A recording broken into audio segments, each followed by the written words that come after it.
the Frank Porter Graham Child Development Institute at UNC Chapel Hill. She also worked at the Buffett Institute at the University of Nebraska. Ioma's work focuses in many areas. She does a lot of work on evidence-based policies, systems, and practices that support the optimal development of low-income and minority children. She serves on a variety of national boards and committees. Most importantly, Ioma and her family are residents of the Triangle. So she shares with us a passion for North Carolina children and families and addressing systemic barriers here. So we are very lucky to have her expertise in the state, and we're glad to have her join us for our keynote address. We want this next hour to be a time of discussion and reflection in addition to hearing from Ioma. So after she shares, we're going to have about 20 minutes for question and answer. We encourage you to ask your questions in the chat box. We'll be keeping an eye on it, and we'll hopefully get to some of those questions at the end. So please, please type your questions there as you have them. We'll also be recording the session if you want to share it with others after this meeting. So if you registered, you should be getting a link to the recording. So without further ado, I'm going to turn it over to Ioma, who will share her screen. Yes.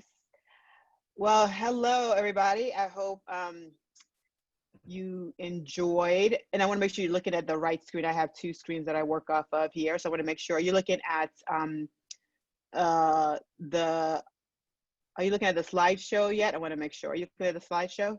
Yeah, we see we see it right now. Yep, you got it. It's okay. Awesome. Well, I can't see the chat, so I want to say thank you, Mary. Thank you to North Carolina Campaign, the Early Child Foundations for inviting me. And when they say 25 minutes, I was like, my first slide takes 25 minutes. But what I'm gonna just do is give you some nuggets, and I do want to just emphasize a couple of things. One is I've been in North Carolina since I did my postdoc at UNC in 2005. I'm so old and I can't remember. And then I stayed till 2014, and then I returned in 2017. So, you know, for me, me and my husband selected North Carolina for our place to just stay forever. And so very thrilled to be talking with you all, just because I love North Carolina, and I just obviously love the work that you all are doing around Campaign for Grade Level Reading. And I'm just so thrilled to just talk with you for the next little while. So I would just say, put your seatbelts on a little bit, get ready for a ride. I'm one of 7 kids, one of 7 girls specifically. So that means that for girls, you know, we have so much to say, and that when you're one of 7, you talk really fast to get all your thoughts in before somebody else cuts you off. So just hang in there. But what I thought I'll talk about today was really just a couple of things to just get us started. Again, there's so much that I could say, but I'm going to try to keep it sort of really high level, and we'll add to that. So really, I thought we'll talk about just some, you know, root causes. And I think a lot of us in this room know what that means, and I'll just add a little bit more. And then I'm going to talk about the how and what of the work, and I call it richer, and it'll make sense in a couple of seconds. And then, let me interrupt you for just a second. I'm sorry, can you hear me? Yeah, I can hear you. I'm just wondering if you can set your screen to the full slideshow. We're seeing. Okay, that's you're seeing the notes. Okay, that's what I was asking. Okay. Sorry about that. Nope, that's okay. I'm gonna stop sharing. Okay, yep, because I always work off of 2, so I want to make sure you are seeing. Okay, so make sure you can see it now. Thank you. Okay, let's see if we can see now. Can you see the full screen? Perfect, you got it. Okay, let me actually make sure. Okay, yeah, okay, good. Thank you. That makes it easier and obviously makes more sense. And then I'll talk just a little bit again, and these are just what I consider kind of like nuggets. So you can see I kind of keep them really chunked. So how do you create villages? And I consider villages as so African-centered. When we think about villages, we think about a community, really who don't have to be biologically related, but a community that's all about endowing children and people with all the riches of the best of the community. And so how do you create villages that really are about protection, affection, correction, and connection? And I just wanted to give you a sense of just a little bit of who I am, because I feel like sometimes it helps for you to know who the researchers are, because I think it just sets a really nice grounding. So, you know, because who I am is a representation of how I look at the work that I do, the research that I do, the policy that I sort of focus on. And I would say that I have obviously 2 young children, one of them actually born in North Carolina. My family has Nigerian roots. I was born in Texas, and I went to the university. Sorry, and of course I have my young son decide to come in, perfect timing. And I grew up in Boston. So I feel like a lot of what I am is really globally connected, but also has really roots in the East Coast for the most part as well. And I think that really drives a lot of what I see. And going to Nebraska, which was very interesting, I think gave me a bit more of this larger national focus, right? Because I think it's important that we understand that what happens, say, in the East Coast doesn't always necessarily matter for the West or the Midwest in some instances, but it helps to shape this national sort of dialogue that we have around what is best for young children, particularly in the first few years of life. So I think that's important to note. So I'm going to just say this, everything usually, and because we are all steeped in all this work, everything that we know is Black has been said is everything Black is bad and pathological, everything white is good and superior. That is why we are in this moment of crisis around the racial issues, is this anti-racism, really anti-Blackness sort of things that we have in this country. And so no matter to me what work you do, if we don't address this underlying issue of Black is bad and everything white is good and superior, to me, all we're going to do is continue to kind of churn in sort of the water that we're creating. For example, we talk about the suspension data. Again, Black children make up now 19% of the population, but almost half of every child who is suspended and expelled. And I'm gonna take a sidebar right here. People are like, oh my God, children are at home and they're probably being abused. No, right? Children are home and they're not being suspended. They're not being excluded. So I think we have to also think about what are the potential opportunities that exist maybe in children being at home with families where they're nurtured. So I think it's always not thinking about everything Black is bad, et cetera. As we look at the data from achievement gap data, again, Black children, Latino children, you're always doing less than, than your white peers and your Asian peers in some instances. You look at the college degree, Black children, Latino children, always doing less than the white children and Asian children, right? So there's not a data that does not indicate this level of woe is me, Black people particularly are not doing well or bad and everything, and white people in most instances are doing better, right? That is sort of the narrative that we have. We have the wealth gap. I mean, this gap to me is the wealth is really the issue. Income is a problem, but the wealth is really the issue that people don't talk about. We have this issue of, where white people have, close to $171,000 in median family wealth. Compare that to Latinos and Black people, that's about $17,000, $20,000, right? That you can call on if you were to have a crisis like the pandemic. You have, rent, mortgage, all that. You have $17,000 to call on. And I want to take us a step back. The issue with this is that there's been a narrative that has been constructed, particularly around Black families.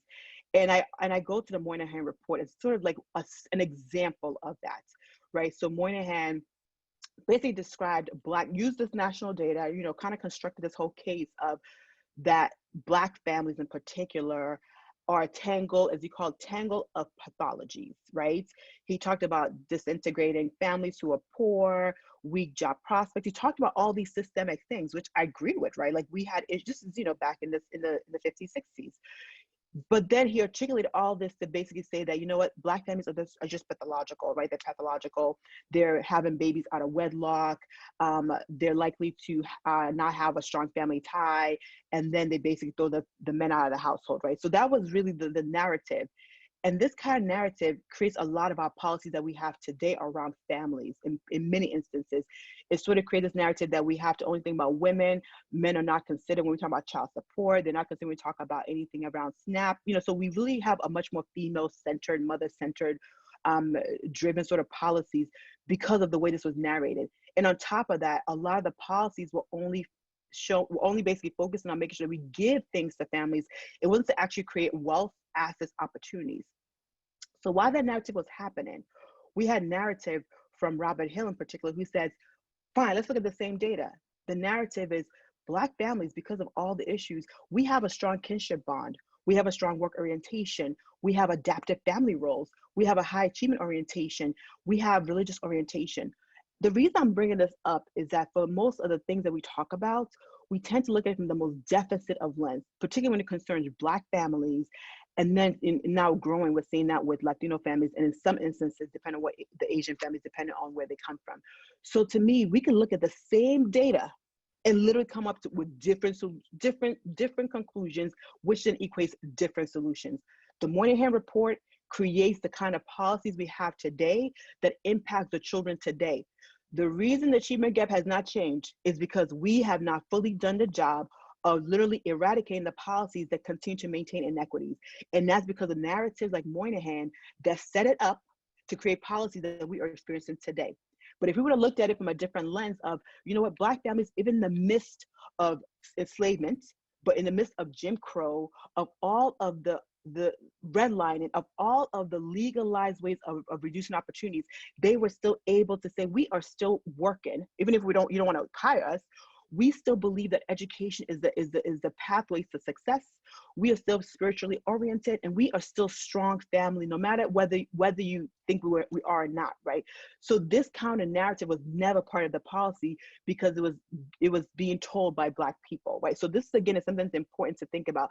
How do we use the data that we see in front of us, and how do we narrate that? Because that then is going to sort of drive the programming we have, the policies we have, and how we view children, families, and particular communities.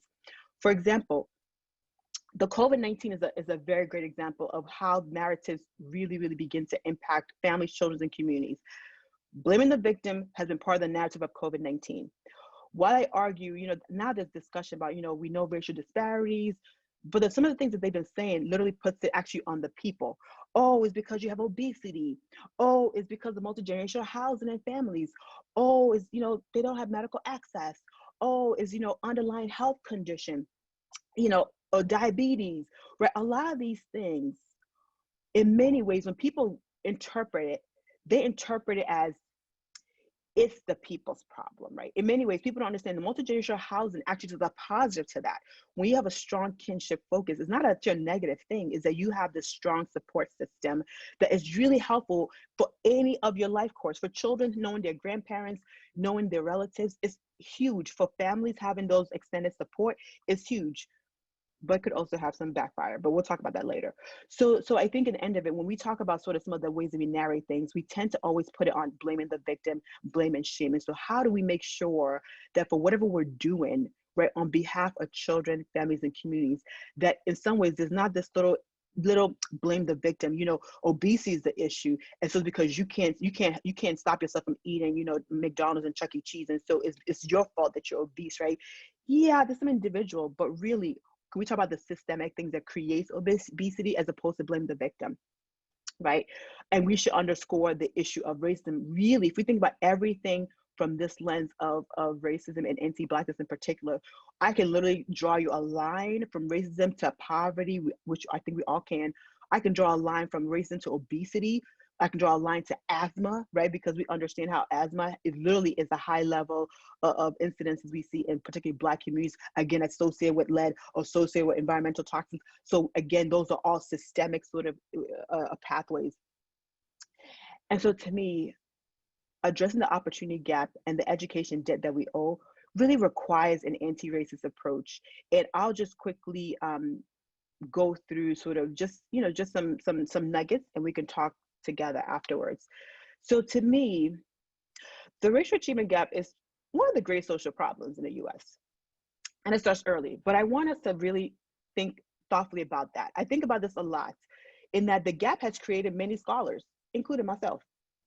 And I would actually push back that, is it really a gap, or is it really a gap of how white are you and how rich are you, right? Because the markers is not so much about intelligence, right? This is not an intelligence test. It's about how much have you been exposed to a white-centric sort of teaching, learnings from, and most of the gap we see starts pretty early. So even before kids enter anybody's school, we actually see that at 9 months.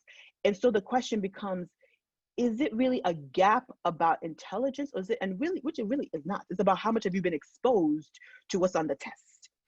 So it's something for us to really think about.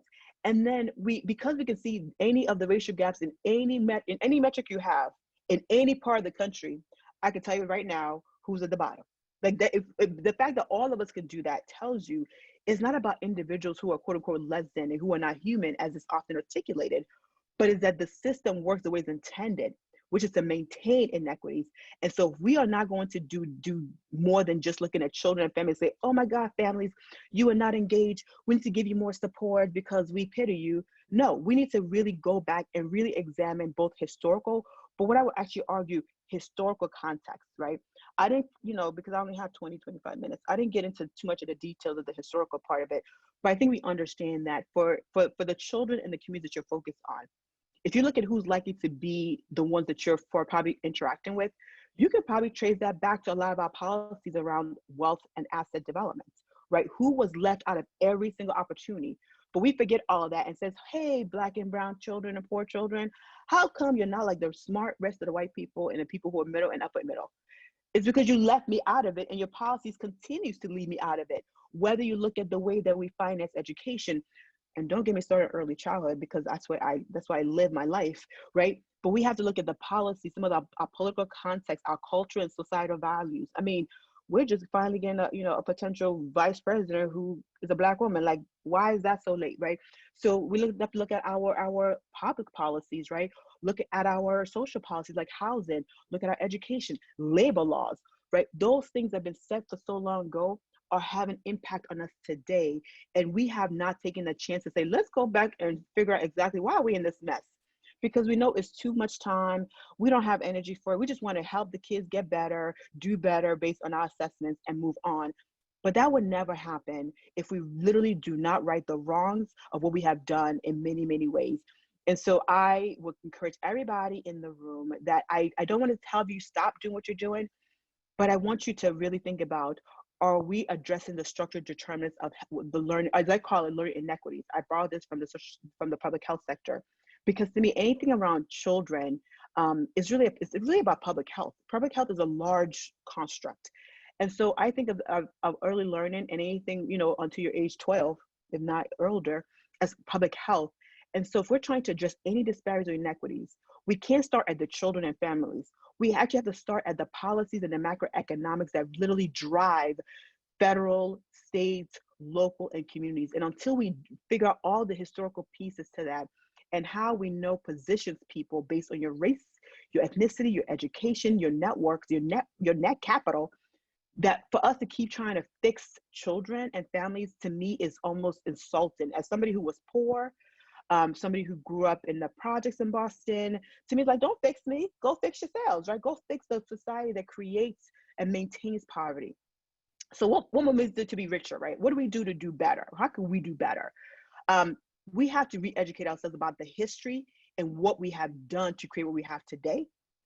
We have to really do our work in a much more integrated fashion. That means we have to integrate rather than just desegregate, right? A lot of us have like, you know what, I'm going to go find my Black and brown people and bring them at the table. But the decisions are still made within a white-centered space and even a white-centered lens. And so we have to really think about who is part of our team that's driving decision-making and also driving where money is spent. And I think we have to critique every single thing. Like, we can't just assume, oh, you know what, the researcher said, I'm a researcher. I think you should interrogate every single piece of everything that I do. You should interrogate why that measure, why that method, why did you draw that conclusion? Is that what your community people thought about it too? Is that what the educators thought about it too? Like, we have to begin to critique things that we think are evidence, because don't forget, researchers have bias. Everything is done with the lens that we live and we come from. And so the idea that research is sort of this pure being is one that I think is really faulty. And I think it's actually dangerous, because research, Moynihan stuff was research. And to me, it got us to think that Black families in particular are pathological. And so they must be separated out and redlined and not provided opportunities. So to me, we have to be very careful about what data we use and what evidence we use to indicate that we should do something. So to me, critique everything. And then we have to show humility in that, as those who are either leading organizations, doing work in the community, that we have to lead with a little bit of humility about our privilege to be able to sort of sit back and decide and make decisions and go into communities and lead communities. Like, we have to be a little bit more, show humility in that. And to me, if your work is not part of racism, I just feel like you're just doing work. I'm sorry. I don't mean to offend, really. I really don't mean to offend. But to me, racism is literally cuts everywhere. Whether you're doing special education, shoot, even if you're doing dual language learners. I would say we talk about dual language learners, but we don't talk about Black children who speak actually a different dialect that is not ever recognized, is not supported. We literally know that Black children speak a different vernacular, and we know children who speak that vernacular, if we don't know how to support them in their language, they're always going to look like they're behind, but they're really not. Is that we're not leveraging that vernacular. And then I say we have to re-envision new ways, because now we have new lenses. We're critiquing, we're integrating who's part of our team, we're showing humility, we're re-educating ourselves about history. So to me, with that lens in mind, that means that we might have to sort of do some things differently, right? We may have to say, you know what, hey, community people, you tell me what we should be doing, right? What is it that you feel that we're doing or not doing for you? Okay, my last, is it 3 minutes that I have? Okay, the village of protection affection. So how do we get to, like, after you do the richer, what is it that you should be doing? And I would encourage you, maybe not what you should, I encourage you to do, is that, to me, part of our job as people in this space meaning those who are organizers, those who are leading organizations, those who are working with families and communities, those who are educators, all of us, that to me, for us to be successful, I sort of, borrowed this from colleagues, Howard Stevenson and colleagues at UPenn, and then colleagues Donna Marie Wynn here, who does a lot of work in North Carolina, also borrow this from them and in some of our works, that the ingredients for success is really about sort of these 4 things, right? That we have to really focus on how do we protect children, how do we show affection, how do we correct children, how do we connect, right? If we know that many children have fragile identities, we know a lot of Black boys in particular have fragile identities, we know that they're not experiencing the best education from preschool on, we know that there's a lot of violence, a lot of trauma. With COVID-19, we're seeing a lot of loss. And we know that they're punished at a high level, again, because of our history of punishing, particularly Black people and Black men, of course. And so our job should be about protection, affection, correction, and connection. And that really means that for protection, our job is to shelter children from harm, from threats, and that means from poverty, for example, or from things that says that your identity of who you are is not important, you're not human, from psychological trauma. Racism is a psychological trauma that we have not fully embraced, have not fully dealt with. We talk about ACEs all the time, but rarely have we talked about that racism is trauma that has been visited on many Black people in particular, and we never talk about that. And that, to me, is probably one of the worst injustices. And I'm glad now that we're talking about it, but that is something that has rarely been talked about, at least in the, I would say, white centered spaces. And then affection is about intentional affirmation, caring, and nurturance of a child's physical, emotional self. And this is, to me, what we should be doing, is to make sure that when we're protecting children from poverty, from psychological trauma, we should also show them that we love you. We actually like you. How about to start with that, right? That we nurture you, that we're not trying to harm you. But the message we give a lot to our children, particularly our Black children, is that we are scared of you. We don't want you in our spaces. And that, to me, is literally antithetical to trying to support children's learning. And then correction.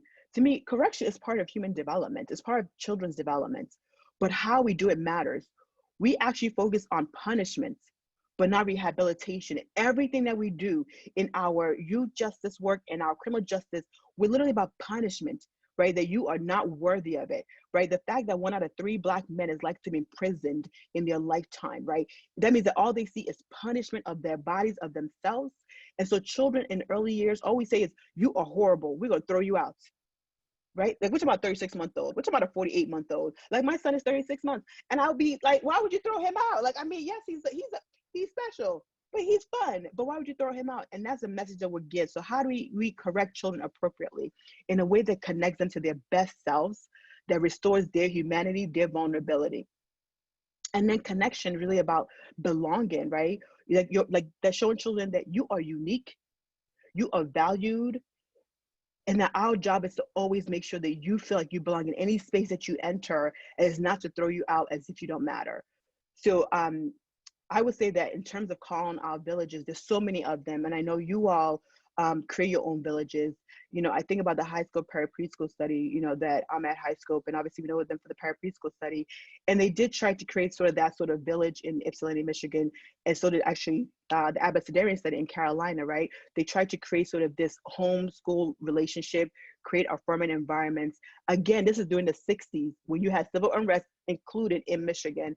And so to me, they were trying to create a village. Was it a perfect village? No, because the way it started to me was deficit based, right? But we won't talk about that. But I would say that the teachers, the educators were seeking to create villages that really endowed children with sort of this level of we love you, we care for you, and we love and know your family, right? The teachers would talk about how they went next door to see families. They took families to the doctor. They took them to trips, right? The village is about how do we help support and secure our children, but also secure and support our families in ways that's not about demeaning and dehumanizing, but about recognizing the moment of in the 60s, families were literally struggling. And our job as educators, at least the way the teachers talk about it, their job was to make sure that children felt safe and families felt safe and supported. I won't belabor and talk about the Educator Learning Network, but I can as well. And obviously we have examples from Southeast Raleigh Promise. So with that, I will go ahead and sort of pause on this slide to just give us a moment to kind of orient ourselves to like, what does protection affection look like in different spaces? Like protection looks like eliminating environmental toxins, for example, eliminating violence and racism. Affection could look like language-rich environments, physical affection, and correction looks in different ways about, reducing suspension and other exclusionary practices. And then connections by using data, and data meaning in a broad way, right? People's lived experiences included, and also connecting families to their best selves, including helping them develop assets and not maintain this intergenerational poverty that we tend to maintain in a lot of our systems. So I would say, let me go ahead and take a deep breath, catch my breath. Hope you all stay for the ride, and let's engage in conversations and go from there.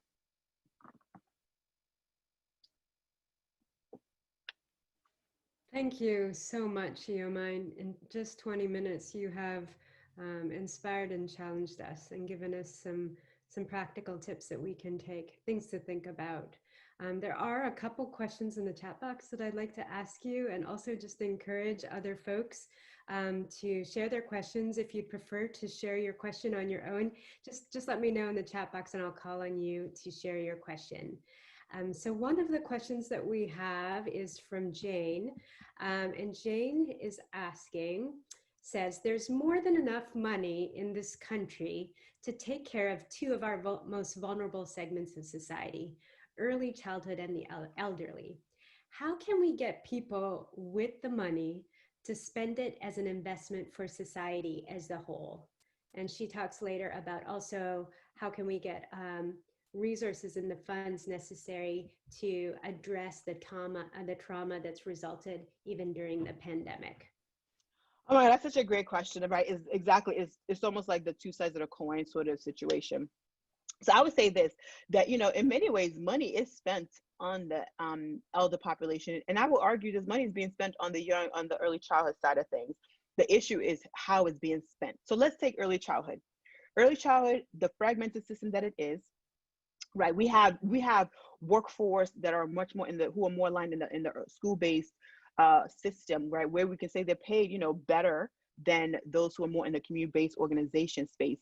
Those are literally two different groups of children are in there, two different workforce members are in there. And I will argue the reason why we actually continue to sort of not have this is because of, unfortunately, I would just argue racism, right? If you think about early childhood, the way it's often viewed, and when I was in Nebraska, I remember having to talk to the governor and a lot of the legislators.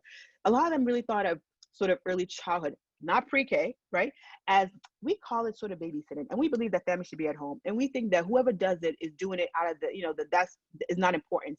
But remember who was doing babysitting, who was taking care of children back in the day. It was mostly enslaved women. It was mostly Black women. And I think the underlying that's why we can't even get money, even when people say it's essential. The reason we still can't, we have to literally beg for like a couple of dollars, is I think that underlying all of this, and if you go back to the policies, childcare specifically was wrote out of any labor laws. Childcare, not school, childcare was written out because a lot of the workforce then was mostly Black women. And to me, part of that is still part of it. So I think in some ways it's going to require women, it's going to require white women who literally probably don't need it to, I think, speak to this larger issue. But I think racism is literally the undercut of it. And similarly on the elder side, it's not about the elders not getting services, it's about who is taking care of them. Again, it's again, if you think about sort of this caregiving quote unquote role, right? When people look at who is likely to do it, and the more we talk about is mostly women of color, the more I feel like policies literally are like, well, yeah, good luck. I think if it was a male driven, white men driven thing, we would even have this conversation. So to me, I think part of it is get more men in the workforce. And we have to just basically borrow, beg, and steal. I think you have to get more white men literally in the space of community-based organization and early childhood. The same thing on the other side. I think until that's probably the only way, unless we vote. And then we vote based on our principles and what we want. And then we hold our people we vote for who eventually get in accountable to that. To me, early childhood exists the way it does because it benefits some and oppresses others. Because we need women to actually take these low jobs. We need to take these low wage jobs, because if that was the case, who would pay for it? And so this to me is one of those where it's literally is the racism and the isms at work here. And until we actually admit that, and I think as we realize that we then have to actually ask our those we vote in to do something different, it will not change. I hate to be so pessimistic, but it literally is under the guise of racism. Thank you. This really gets at what you were talking about, really needing to address the root causes of these inequities, racism being a big part of that, a big one of those root causes. There's another question that we have here from Candace. How can we identify racial bias in teachers, administrators, lawmakers, etc.? Oh. Would it be difficult for those that hold racial biases to be able to educate children of color through an anti-racist lens? Oh, who asked that question again, Mary? Candace. Candace, thank you. Everybody has it. Like, to me, you don't have to go look for it. You could just I mean, if you think about it, all of us, including myself, we literally swim in the water of really anti-blackness. We literally all do. We literally swim, like, you literally, the world, at least let me say, this country is made that we are all swimming in it. And so I would actually assume that everybody has biases. And because number one, it's actually biological. Like, right, it's biological that we would have biases because it just is the way our brain functions. So biologically, we all have that. But when it comes to really the issue of what you're calling implicit bias, which in essence is actually a version of racism in the classroom, we all sort of have that because we all drink the same water that basically says that certain groups of children are not able to be taught, that they're not able to sit still, that everything is aggressive. Even if there's no aggression, there's still aggression being viewed, right? We're hyper vigilant about certain groups of people. And that is included Black people themselves are hyper vigilant about certain groups of people. And so that is just within us. And so to me, part of what we have to do is actually, what I would say is the richer idea, which is we have to literally work at it. We have to literally understand that what we are seeing, which is unconscious, is that we have to make them conscious. We have to literally be much more aware that our biases are always present.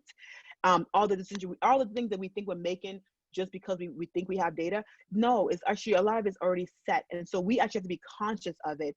And through that consciousness, we work our way through it. And we have to actually engage in this sort of accountability. Again, as I say, we have to kind of challenge each other, right? Ask a question.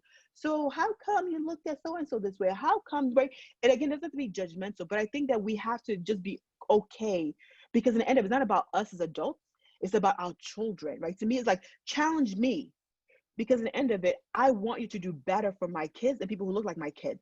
So I think we have to be able to begin to challenge those around us, our leaders, ourselves, and those we work with. I think if we're not doing that, then all we're doing is pretty much just keeping adults happy and pretty much traumatizing children. So I think that all of us have biases, and we just have to just acknowledge that they exist, and we have to begin to unwind ourselves from that, right? We have to re-educate ourselves, because I would say that I had to re-educate myself, and thank God I was in North Carolina when I was, because I felt like part of my re-education happened in North Carolina, right? I felt like I was engaging in deficit lens research. I felt like I wasn't pushing myself in terms of, why am I not questioning everything I thought I knew about early childhood?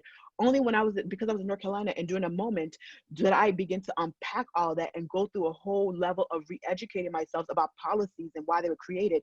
And until you do that, your lens is really much like, oh, it's poor people, it's Black people, and you don't take it as seriously as I feel like I do now, and with the urgency that I've done before, right? I have a book out on it, right? Like I feel like if we don't really take check of ourselves, forget everybody else, then you can't check anybody else. Like, don't tell me that I'm horrible if you haven't looked at yourself. And we have to do that. Yeah, thank you. We have so many great questions in this chat box, so I'm just going to keep going while we have time. Rachel from Durham is asking, are there any initiatives happening in the policy sphere that make you hopeful? Oh, that's a great one, Rachel. Are there, I mean, unfortunately, I would say maybe, I mean, maybe the closest is sort of the one that about reparations, right? But that one's going to be a fight till people die, right? Just because I think anything that talks about racism, especially about Black racism, is bad. I want to be hopeful about some of the ones that are going up about early childhood, but I just feel like it's like we're piecemealing it. We're not demanding what we know we need. We're not demanding that we create a system that's cohesive, right? That's seamless for children from prenatal all the way through, adulthood. And the policies often don't actually ask about, does this impact, immigrant communities? How much does it impact Black communities? Does it actually reverse the trend? And so to me, it's hard to get happy about policies if somebody hasn't gone and asked the question of, so how is this going to impact Black people and Black communities?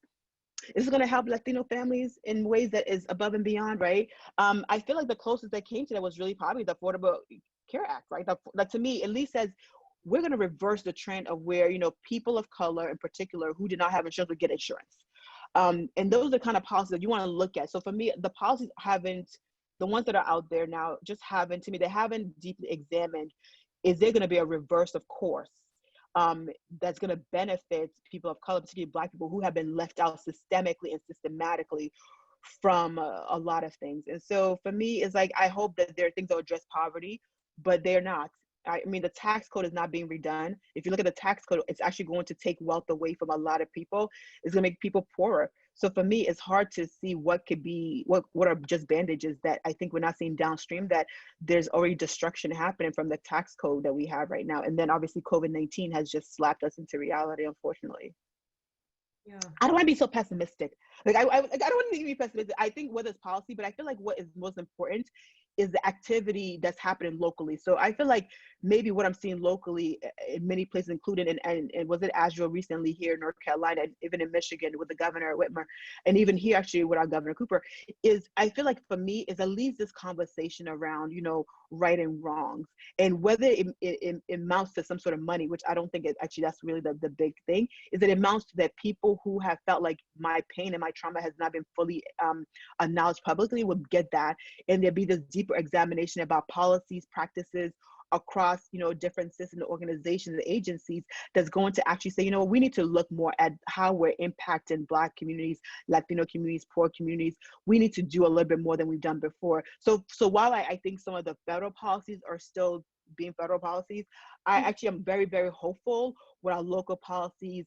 I'm very hopeful that there's so much more deeper examination of, let's do things statewide, locally, that we can control, and then hopefully it sort of continues to sort of pushing the ball down across many communities across the country, and then eventually it'll get to the federal. But I'm not looking at the feds as kind of like important right now.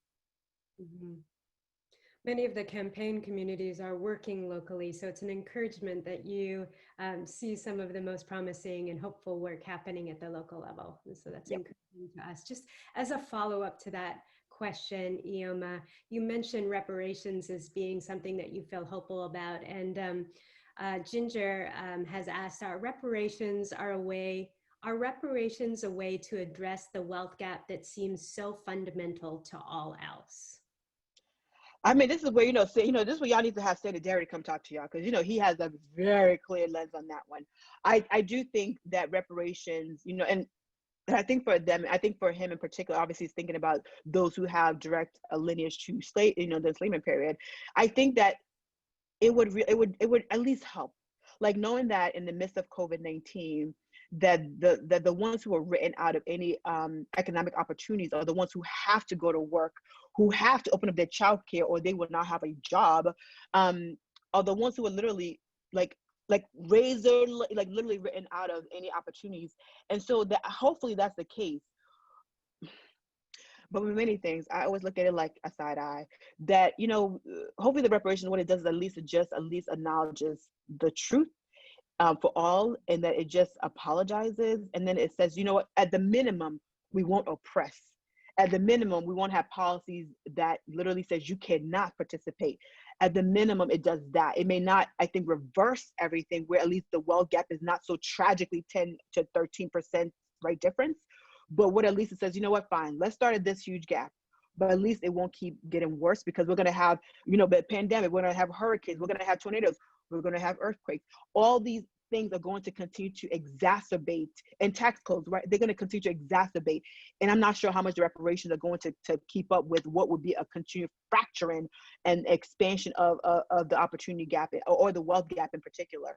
And I would say, while wealth and income are important, even for those who are not wealthy, if you're white, you're better off. So to me, it's also addressing the issue of how whiteness itself is part of everything that we do. And so if you're wealthy and Black, you are not inoculated, actually. So we see that from the data. You're not less likely to get killed. You're not less likely to become poor. Your kids become poor.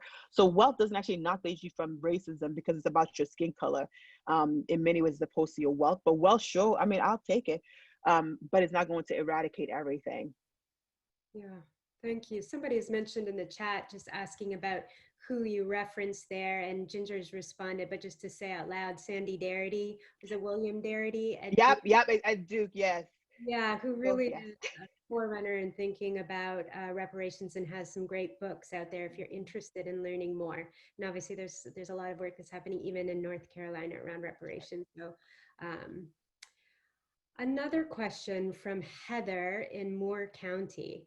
My question is that, are there some examples of how we can influence the macro or systems rather than the micros, well-intended but sometimes historically misguided Band-Aid approaches that have been undertaken? So maybe just some examples of influencing the macro system.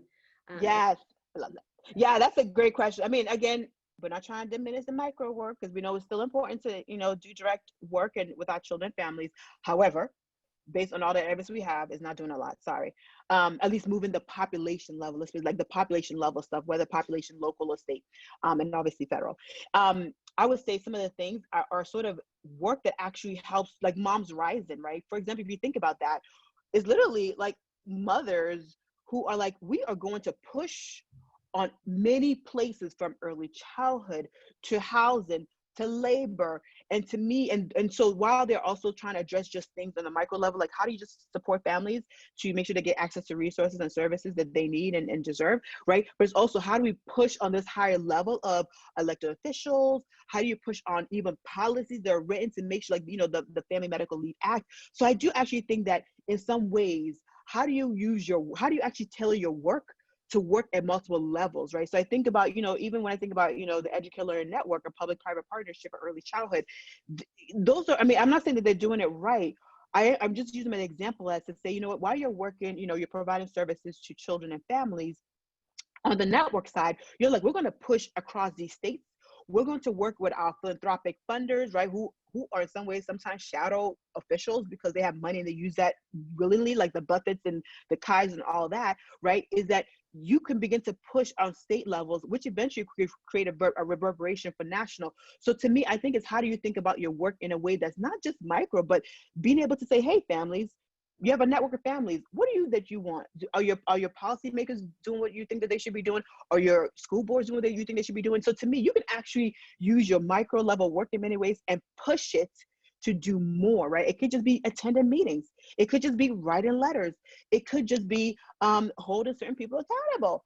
Twitter's such a friend nowadays, like having a Twitter, right? Do tweets and all that stuff. So to me, I think that we don't have to think about micro, macro. I think we can think about, how do we sort of leverage that people are human beings, and human beings want to make choices. They also want to have their needs met, and they want a system that actually works for them and those who they think are important to them. And so it's how to sort of provide information, potentially some networks, potentially some resources, and have that happen. It's amazing to see a lot of women of color, I think, even in this state alone, who is their first time running. And I think that is something that is amazing. That's just one example, but we see a lot of women who are running in city council. So I think, women who are mothers, right, who are like, I don't have time, but I'm going to do this. And so I think it's amazing to see that. And that's probably because they probably connected to one of you guys. You probably said, hey, you have great ideas, go run. And they took it and ran with it, literally. So I think that there's a lot that we can do. And I think it's to push where we think we can't push. This is the time to do more than you think you can do, because we're doing more than we can do. Early child in particular has shown us that we can do a lot, even when you're being paid $5 an hour, or is it more like $9 an hour, but still not livable. I love that. Thinking about how we use the micros, or the people, the families, our community, to really influence the macro, and not forgetting about the micro, which is also really important to that macro level change. Thank you for sharing that. I think we'll have time for one last question, Ioma. And this question I'm going to just share is from Katie, Katie Starr. And her question is, what are some strategies to prioritize ongoing anti-racism conversations internally within our organizations? So a lot of the campaign communities and other folks who are on the call may be a part of community-based organizations that are really just starting the work of using an equity lens. What's an important kind of first step they can be taking, or a step that they can be taking to really prioritize these internal conversations that you can share? I think it's a great question. You said it was, I can remember who you said it was, sorry. Katie. Sorry. Yes. Thank you for your question. I would say, actually, even connected, I was going to actually add to the last question, I think, from Heather. I was going to add that part of what we could be doing on the micro level is to just hear the voices. It's to ask the questions that we don't ask families a lot, or particularly Black families, especially in North Carolina, like, how did your family get here? How do you think racism affects your life or your child's life? Or what are your fears? What are the things that we can do more of? What is it that we've never really talked about that you want to talk about? So in some ways, and that I would say, to respond to that question, is what we can actually do is begin to hear the voices, right? I feel like, the past few months, people have called on me to talk a lot about, anti-racism, et cetera. And I'm like, you could have heard me like 5 years ago, 8 years ago. While I'm happy to be called, and I really am, and I'm humbled by it. I wrote a book, which probably helps. I'm not Candy, of course, but but I think that the thing is that they have been talking, they've been sharing. And so to me, part of what we can do and what you can do is to bring the voices of your community inside your space, right? When I say, the issue of Richard, particularly around the integration, is that we want them to literally be like, you want to be able to live and breathe what you do. Like, I literally live and breathe racism. I literally live and breathe the lens that I look at my work. Like, I don't put it down. Like, my husband doesn't put it down. Like, literally, it's literally the air we breathe. It's literally about, what could we be doing? What should I be doing? Am I in the right space? And I think that if you haven't lived the world of how racism really affects you, even for those who would say, you got a PhD, you got, a husband, you're well off, whatever. It literally kills you slowly. And I know I'm going to die early. I know weathering. I know that already, but it doesn't matter. So I would say part of how to seep yourself in it is to bring the voices, and it's to bring the people to see who they are, right? To say the words. Because I think when people, I would hate for this moment to be lost in a way that where people sort of hire a bunch of people. Like, I'm like, don't hire me, because I don't do that. Like, don't hire a trainer, because we know those don't work, right? You literally have to embed it in who you are as a culture.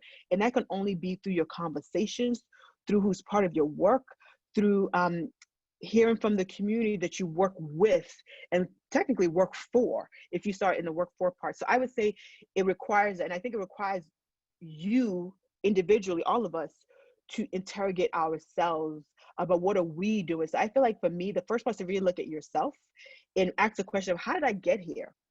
Why am I here? And did I get here by privilege, by skill? Because, we all think we got here because we're smart. No, we're smart, yeah, but not really. Right? There's a little bit of luck and a little bit of privilege goes in there. So I think it really is to do a lot of self-work, but do some of the self-work to be vulnerable. I think vulnerability is just a way to just open up yourself, and to sort of take account for yourself, because if nothing else, the only thing you can control is yourself. You can't control the system. You can't control your friends. You can't control your husband or your wives. So you control yourself. And I think part of it is that you have to first look at yourself And if you find out that the part you're playing is not right, is to make a change for yourself. So I would say start with yourself, and really, but don't stay there, and don't do it by yourself. If you can also do it with others, I think it's also helpful to do it within a community. Thank you, Ioma. That's the, I think, perfect way to end our talk today. Um, to just encourage us to look inwards and also towards our community, to supporting each other in this work and bringing in the voices of people in our community to our spaces as we do this work. Thank you. And also something that just really stood out to me was how we can be a part of creating these villages of protection, affection, correction, and connection. And I really appreciate how much you emphasize the importance of affection, value, and belonging, and how that's important to all of us, and especially kids and families. So thank you so much Thank you. for sharing with us today. We will be sharing these slides for those of you who would like to remember that richer acronym that Ioma shared with some really wonderful tips. We look forward to hearing from you again, and we're so glad you're in our state. Thank you so I'm much. glad I'm in your state. No, Yeah, have a great day. Thank you so much. I really appreciate you all the work you're doing. I really, really do. Thank you. And I definitely look forward to talking to many of you later, actually. So thank you. we would love that. Thank you, Ioma. All right. Bye. Yep, thank you. All right, if you want to just hang on for one more minute, we are so glad to have a few minutes to just have some reflection after this conversation. We didn't kind of want to leave folks um, with all that Ioma has shared without just taking a few minutes to think about what we've heard. And so we just have two questions for you, and I'm wondering if each of you can just take a minute and think about what's one word or phrase to describe how you're feeling about what you just heard from Ioma. And if you